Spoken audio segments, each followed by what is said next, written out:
আসসালামু আলাইকুম, কেমন আছেন সবাই? আজকে আমি রান্না করব ঢেঁড়সের তরকারি।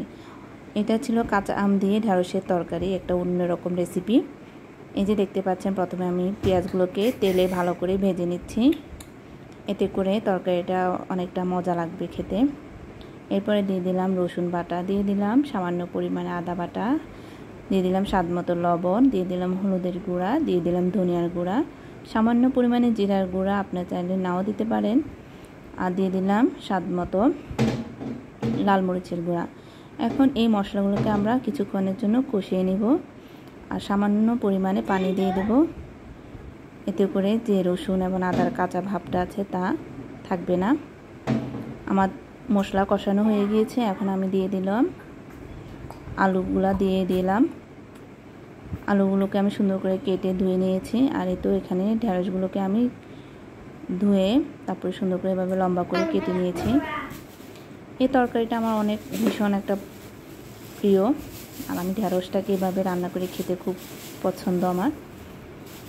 তাই ভাবলাম যে যখন রান্নাই করতেছি একটু ভিডিও করে দেখাই দর্শকদের জন্য।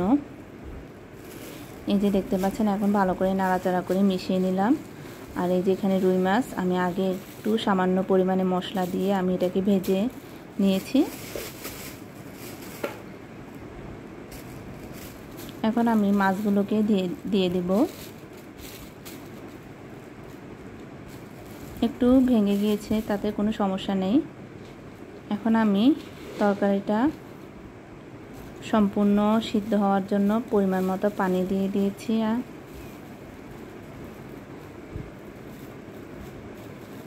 এরপর আমি এখানে একটা টমেটো কেটে নিয়েছি, এখন টমেটোটা দিয়ে দেব।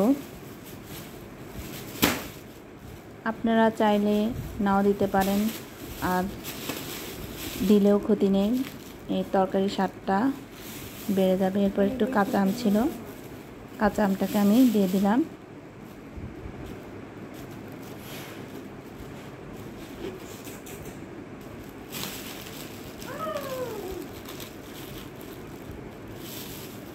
এরপর আমি এখন সিদ্ধ হওয়ার জন্য তরকারিটাকে রেখে দেব প্রায় 15-20 মিনিটের জন্য। আর এই তো দেখতে পাচ্ছেন আমার তরকারি হয়ে গিয়েছে। এখন আমি পরিবেশন করে নিলাম বাটিতে। কেমন হয়েছে অবশ্যই জানাবেন কমেন্ট করে।